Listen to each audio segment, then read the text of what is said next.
অনেক সময় দেখা যায় যে কিবোর্ডে আমরা কিন্তু শুধু ইংরেজি লিখতে পারি, আমরা কিন্তু অনেকেই আছি বাংলা লিখতে আমাদের খুবই ভালো হয়, সহজ হয়, কিন্তু আমরা কিন্তু বাংলা লিখতে পারি না।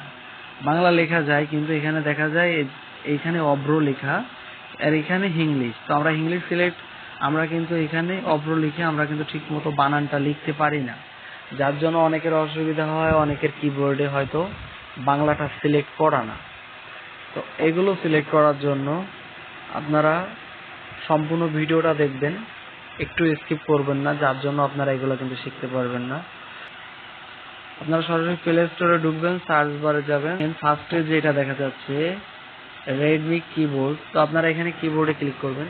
তো এখানে আমার যেহেতু ইনস্টল করা হচ্ছে, আপনারা যখন সার্চ দিবেন তখন কিন্তু ইনস্টল লেখা থাকবে, ওইখানে ক্লিক করে আপনারা এটা ইনস্টল করে তারপরে ওপেন করবেন। তো আমি সরাসরি ওপেন করলাম।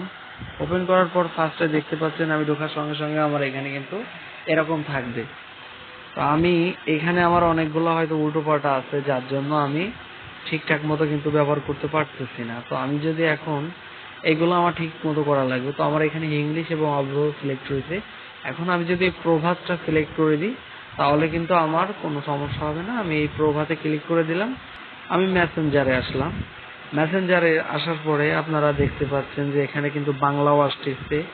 এইখানে আপনি এখানে বাংলায় লিখবেন, কিন্তু এটা সরি, আপনারা এখানে ইংলিশে লিখবেন, কিন্তু এটা বাংলায় দেখাবে।